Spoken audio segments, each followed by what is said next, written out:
What's going on, Need to Know Podcast family? We are here behind the paywall over on Patreon. We told y'all we was going to be giving you new episodes, exclusive episodes, just for you. I will say this, Alex, because we're talking about some current event stuff, because we are still joined by our guy, Art, because we're going to give you unfiltered takes on all of this shit, this is going to be previewed somewhere. Yes, absolutely. So if you're only hearing the preview and you want the full episode, please make sure you head over to our Patreon. Please do. Again, we're giving you everything ad-free. We're including all the music, all the clips on all the videos, all the audio. You can get it a day early. All of that is going to be featured over on Patreon. Yep. And also, if you leave a comment on Patreon, we are keeping track of anybody who is engaging with us over on Patreon as an entry. You don't even have to do anything. All you got to do is comment 1 to 2 times. That's it. And you qualify to be sent AirPod Pro Maxes from us on the house, on the strength. For real. Your support goes a long way. It goes right back into the ecosystem. Y'all help us. We help y'all. We appreciate the support thus far. So if you're only hearing the preview, that's cool too. Give y'all a little bit more content. But if you want the full episode, you want to hear everything, we're going to break down this whole Young Thug leaking stuff. Right? We told y'all on the main episode we were going to talk about it. So here we are on Patreon getting into it. Alex, I've never been to jail. I've never been locked up. Thank God. Right? Never did no time. Yeah. But if I did, I never did no time. I think I'll be chatting just like this nigga Young Thug. What else you got to do? I ain't gonna lie, right? Nah, you could do a push-up or 2. He could have. And that should have been that should have been a sign. That should have been a sign that he went in jail. Nigga. Was looking at some really long extended time and got fat. Didn't even try to get a muscle. Like, it should have spoke to his mentality, right? His brain wasn't working. Like he probably didn't even think he was getting home. He was just like, man, fuck it. This is it. I know a nigga that got locked up on purpose just to get out. Like, you're supposed to take advantage of the shit. Like, you know what the fucked up part about this? I think it's scary that because I said what I said in the the main episode, what I said was, I think Thug is, what's the word? I'm trying to find my thoughts. I said what he's doing is not like abnormal. Yes. Like, people do this. People gossip with their girls, with their homies. But the point here is that Young Thug, because everything he's stood for or whatever, and people are holding him accountable, but also, if Thug would have just been quiet, people would have been like, "Oh, he's being blackball." Yeah, because his calls are being released. But the fact that no one is even trying to push that point tells me just how fucked up this shit is. That's how people are just like, nobody's saying, "Oh, Young Thug right now is," because he really is though. Because who's releasing his shit? Who is orchestrating this? Somebody's blackballing this motherfucker. There's 2 conspiracies that I subscribe to. The prosecution side, I think I said that on the last week's main episode. Fulton County, Fulton County, of course, right? If I'm the prosecution that was unsuccessful on taking down YSL defendants in that RICO case, this is something I would do. And the other side of it is Gunna's team. And you know what? You're fine. You know where my brain went? This might be a weird place, but if Young Thug audio is being leaked, do you think Diddy freak up tapes would be leaked? As well? I don't think so. They treat them shit like Epstein files. Because they lost. You got to think they lost the RICO. So if they lost the RICO, I'm going off of your brain. I'm following your brain. To add, maybe we haven't seen it yet because he hasn't been released yet. Let's see how Puff moves once he gets released. Is he gonna move with grace? Is he gonna talk the way Thug was talking? That's a very good point. Puff up his chest like y'all beat the RICO type. I think if he puffs up his chest, no pun intended, they might make an example out of that man. I can see that. Thug had, like, before he came home, before all of these leaks, he still hinted that he was invested in the storyline of Gunna being a snitch. Right? Like, he would sub, he would tweet and delete. You know, we would hear things from his camp. Like, he didn't just get low. He didn't just lay low. He wasn't quiet. He still kind of entertained the streets. And before we start playing the clips and getting into all of the things that he said about the Futures and the Andre 3000, he even put out a song talking about he not a snitch. We'll get to it. J. Cole. Closing arguments. All of these things, all of these people that he's been talking about. I think, damn, what the fuck was I about to say? J. Cole, all of these people that he's been referencing and talking about. Yeah, I don't know. Maybe the point wasn't that good. SaVon, this is why I like Patreon. You said before we get into the calls. You remember anything? No, I just think, you know, I can't remember. I'm drawing a blank. We could cut this too, because this is terrible. But whatever, let's get into the calls. We'll get into the calls. All right, now, we left y'all on the main episode with the future topic, of course. I promise y'all, no lie. In the time of us breaking that last episode, going to Patreon, another Future clip has released. And I was asking y'all in the main episode if y'all feel like if his relationship with Future deteriorates, how would Thug be looked? How would he be viewed? How would people accept him? Because Future is respected, not just in Atlanta, but throughout music. I want to get right into this clip, man. People are calling it the end of an era because of this clip right now. Let's tap in. Let's tap in. And this is the nigga whose song get it. Hold on. Came in hot. Yeah, you came in hot. Hold on. Here we go. You ain't never just paid attention. Me and him ain't been tight in a minute. Yeah. And it's because he do little lame jump, like call me to the studio. You know, so I pull up to the studio, chilling with him. You asking me what to say on the song and how you should start off your song. Then there's girls in the room. Now you acting like you don't hear me telling you that. Because there's girls in here, like, just like little fake nigga like that, like little stuff like that. I don't be liking that nigga. I'm a player. Like, what's wrong with you, fool? You trying to, I don't know, what image you trying to get off to these girls, but you a nigga. Like, everything you know a nigga teaching you, I done taught you. Like, cut it out, bro. Like, but nigga just, when he by himself, he just be all ears, bro. Like, and that's the crazy part. Like, when I talk to him about God, when I talk to him about certain things, he just don't know that. He to certain things. He don't know nothing but music. And when I talk to him about stuff, he just like all ears. But when anytime people around, he try to ignore it. Me and him ain't been, you know, when there's people around, he'll walk to his room, do little other miscellaneous stuff when people be around us, and I be talking to him because he just feel like, man, you think be trying to talk to me like that in front of people. But I ain't talking to him no certain type of way. I'm just putting him down. I'm giving him game. Like, yeah, bro, you know, we can't be like that and then being like this because God, this ain't the move. He'll like walk off or he'll fake like this is all about Future. Talking, little stuff like that. So all about Future. He's like, bro, what's up with your brother? You know, pulling up on your brother. All right, I think we understand. We get the point. Yeah, we get the point. I will say, we was talking about nutting in women. I will say, Mariah the Scientist is somebody you should nut in because, because the fact that she had all of this juicy ass information and the fact that he was so open to her, or maybe it was just like, I don't know what it was, but she deserved to be nutted. She deserved to have his kids. The fact that she was carrying this briefcase of information from Young Thug, that is crazy. Like this, that is incredible. Shout out to her. This nigga is crazy. But I remember my point that I was going to say before the clip. Talk to me. I wanted to commend Lil Woody. Woody. Okay. I wanted to just commend him for how he's moved because he's been giving his commentary on this too. Mm-hmm. And going back to what I was saying about Young Thug and how he kept teasing these narratives and these storylines and playing into the street culture still. And it's like you had an opportunity to separate yourself. And this is what you chose to do with your time. So we was talking about the time that he had in there, some of the things he could have been doing. And that was the point that I forgot. So now, Kieran, you ain't got to cut what I said. I might look stupid on the front end, but on the back end, I took care of that. You know what I'm saying? Nice, so we good. Nice. But that was the point that I wanted to make. Got you. Okay, that makes a ton of sense. Now, I think the biggest thing that I pulled from this phone call, actually, too, y'all, folks ain't really as close as you think they are, huh? 1000%. I think one of the first singles Young Thug had put out was called Dumb, Dumb, and Dumber. It features Lil Baby and Future. He had another single too with Future. I forgot about that one, actually. You were so right. The beat switched. Mm-hmm. So front facing, we've always looked at Atlanta as this united front. Mm-hmm. Especially from the veterans. Like, yo, you don't see how Thug and Future go together? You ain't seen what is in the past. You remember how Gunna and Lil Baby click up?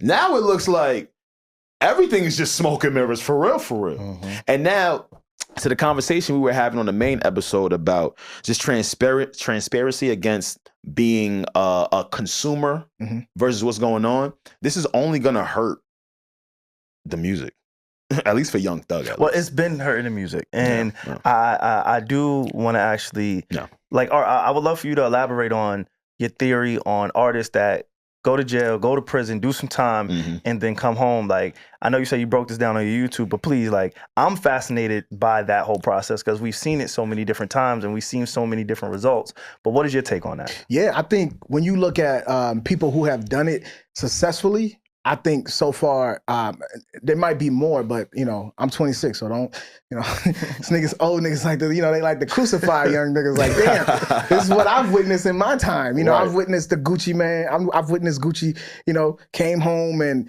you see the standard. Like his whole life changed, and you see the way he moved, what he eats, like how he took that 1017 label and really went in on that business and started putting artists on, like, you know, rest in peace to some of his artists, but he really was changing people's lives. Like, he was focused on being that businessman, Gucci man, and the healthy version of what maybe he planned when he was in jail. And we see Gunna's doing it right now. Gunna looked at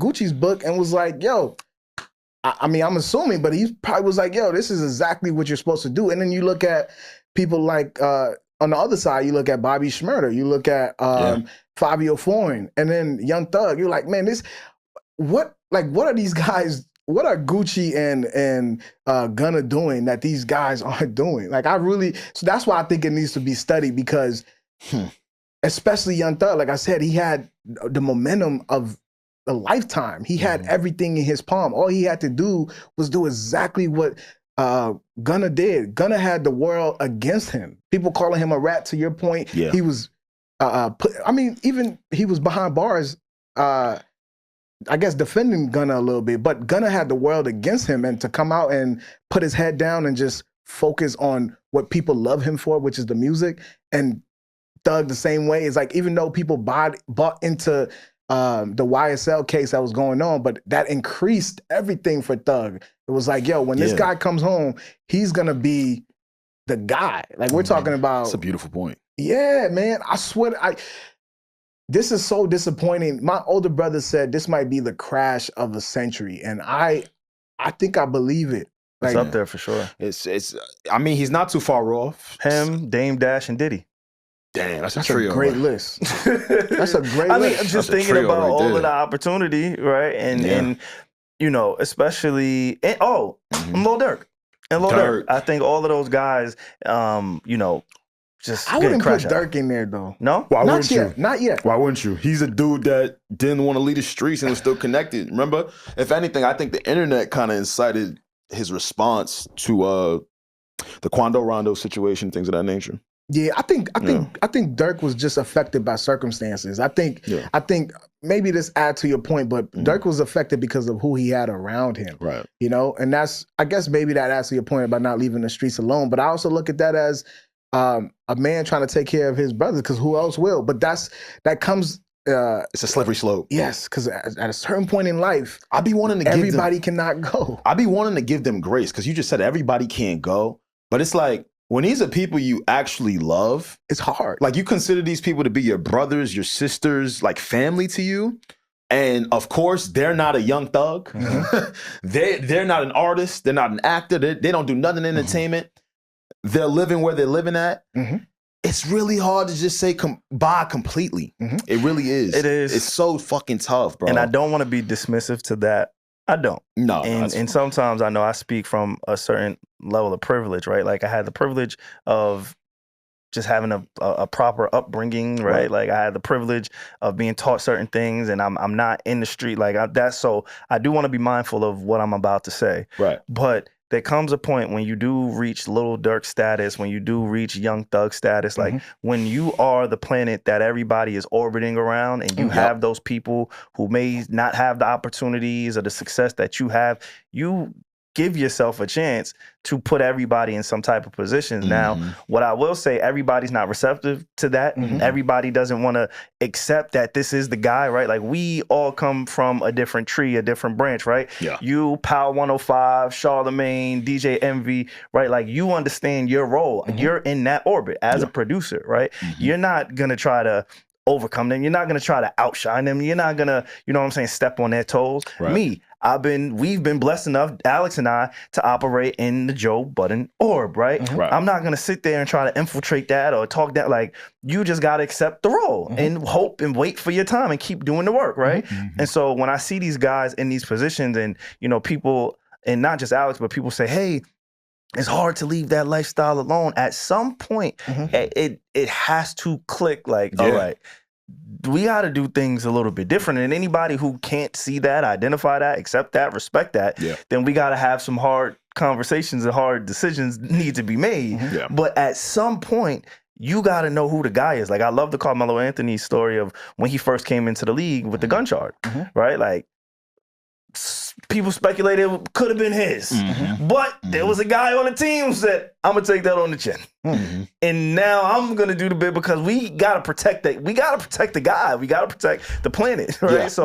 It's I struggle with that, because it should be simple. You know what it is, man? All of it has to do with who's around you. I remember Memphis Bleak talking about how Hove had to leave, right? Jay-Z couldn't be around us no more. Right? On the other side of that, though, people like Young Thug, you know how when we say everybody can't go? I agree with that. I subscribe to that. But there are some people that subscribe to, I can help everyone. Yes. And it will take everything to argue them away from that. No, you're fine. Yeah. Go ahead. No, that's all I got. No, to add to that, exactly what you're saying. I remember when Young Thug was on the Breakfast Club, he said that. He said he was damn near taking care of Atlanta. Like, he was literally feeding people before he was the thug he is now. So to Alex's point, it's hard. That's hard when you're that guy who is in you. And even though what we're seeing now is we're looking at him a certain way, but this guy did have a heart to help people. And so when you're that type of person, man, it's tough you got to disconnect and leave people, even the same people that gonna bring you down. And that's hard. That's why he's so mad at J. Cole and them. Why is he mad at J. Cole? Because they quote unquote, it didn't help nobody. I gotta get into that clip real quick. That nigga said some stupid shit like money bag yo. That nigga said get money bag yo a verse. I'm sorry. Okay. Oh shit, I'm sorry. That wasn't the funniest thing y'all heard in your life.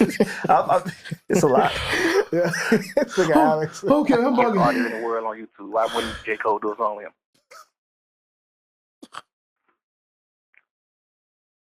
That's true. Like, come on, bro. You ain't never in your life sold more record than this boy, this young nigga. Talking about YB, right? Like, yeah, talking about NBA YoungBoy. Niggas just be on that. Oh, I don't like your music, or I ain't doing no music with you. Man, nigga don't like y'all nigga music neither. He did a song with you. That shit y'all niggas about. Niggas just want to do songs. Niggas just want, like, the game we in. Like, it ain't no, the Atlanta Falcons ain't playing Miami Dolphins because they don't like the Dolphins. Man, we playing everybody. It's the sport we in. I don't like that because J. Cole gave Young Thug a very good feature.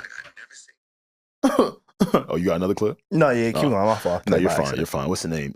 J. Cole gave Thug a very good feature. I remember that song, The London. Me at the London. So for you to say that, very good song. It was a hit, as a matter of fact. For you to say that knowing you received help from a J. Cole, you know, it's like, who cares if NBA YoungBoy's eclipsing certain, you're fine, certain YouTube records and shit like that. Certain times people want to work with people, and sometimes they don't want to work with certain people, and that's okay. Well, my thing is, this is, and it makes me understand somebody like a Kendrick even more, because he also had comments for Kendrick in a similar vein where he was like, yo, Kendrick ain't never put nobody on. He ain't never did this for nobody. He ain't never did this for me. Why can't I get him, right? Like, this is the mentality and this is the mindset that people at the top are operating under. These are the guys that they're operating under. And there's two ways to look at it, right? One way is Young Thug is the most giving and you know, he cares the most about the artists and the development, and he want to see everybody win. So because everybody's gonna do features with everybody, it's all one big happy family, and this is who we are, right? That's one way to look at it. But then the other way that I see it is it all comes back to self-preservation and your own gain and why you want to do it. To your point, Him and J. Cole did do a song together. Yeah. Boom. You should never say J. Cole's name again. Ever. Just because he don't want to do a song with Moneybagg Yo, which he ended up doing, Yes. which he has a song with That's a Moneybagg fact. Yo, if That's I a remember fact. I forgot. correctly. Wait, let me make He has a song with Moneybagg Yo, right? But just because he doesn't want to do that, that doesn't take away from anything, the artistry or anything. Right.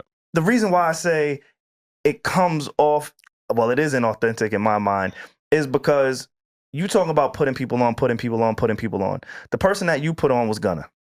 The first thing you did was turn your back on him and create a narrative around that artist when it no longer served you. So you talk about, oh, you want to put people on. Why does this person do this? And you should be wanting to do a song with him because you'll go #1, right? Yeah. It is all comes back from a selfish place. You're right. And he's wrong. J. Cole went on a feature run. He gave Bia a feature. He gave everybody a feature. No disrespect to Bia. Like, Benny the Butcher.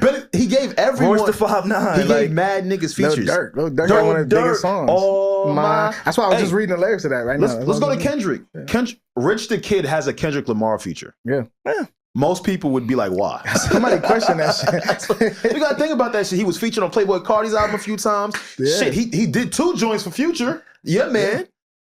So the person that Like, you put on, you're now trying to destroy it. Yeah. The person that you put on, you know what I'm saying? So it's like, why? I would rather take the approach of I ain't fucking with nobody unless I fuck with them. Right. You get what I'm saying? I understand why certain artists move the way that they do, why they preserve themselves, why they're not doing the industry shit. Like, these phone calls just tell me everything that's wrong about the industry is the mentality of somebody like a Young Thug. Like, he is the issue with what music was for the last 10 years. Yeah. Before we had this course correction over the last few years, last year or two, he, in this mentality and how he was dictating the game, because he was at the top. So when you're at the top, you have the leverage to do whatever it is that you want to do. Yeah. Clearly, he was just playing an industry game. Yeah. Yeah, man. Like, he's Like telling that, us. that's what I was saying. That Atlanta closeness looks different now. Yeah. Like, I'm thinking y'all are just really all united. No, we doing this because it's beneficial for each other. And And we got it right now. Shout out to the West Coast, really, really quick. I want to shout out to the West Coast because they seem to be doing it from a real, authentic, genuine place. Until y'all jail calls Start leaking. Until Blueface start giving it up. You feel me? Until Whack 100 start telling niggas what it is, right? Y'all safe right Blueface now. gonna start giving it up. What? I know Blueface talking to that Shit, one he better tube give it girl. up. But You know what he said to that one tube girl? For the time. I just interviewed her. Oh, yes. Krishan. Yeah, he's She's not with her Bino no more. now, Yeah, right? She with Bino. Hoodridge Bino, right? Yeah, she with him. Salute. Yeah. So and until we see otherwise, right? Like, I think the West Coast is doing a great job of showing that unity. And the thing I like about the West Coast is when they don't fuck with somebody on the West Coast, you know they don't fuck with each other. Yeah. The thing with Atlanta is there's so much speculation and it's such, it's his own world. We hear the rumors of the Offset versus the Lil Baby. Mm-hmm. We don't ever know. We don't know though, right? Migos It's a versus lot those, of yeah. this whole smoke and mirror situation, and Young Thug being one of the pillars there. This is what has been wrong with that. Shit's crazy. I think it taught me to that point, SaVon, it taught me about what I already knew, which is I never wanted to be involved in the streets because I've always had this feeling. And from movies that I've seen, from hood movies Look that what I've Paid seen, in Full did to you. street niggas aren't loyal. It always taught me that. And I'm like, yo, these niggas would get you. Like, remember, like, we've seen it. Remember when, what's his name? 6ix9ine? Who was the American Gangster when Denzel? Oh, yeah. Who was the guy that worked for him, man? I don't remember the exact scene, I but know homie you talking about. basically it just taught me that street niggas just aren't loyal. And that's just one of the examples. Plenty of examples.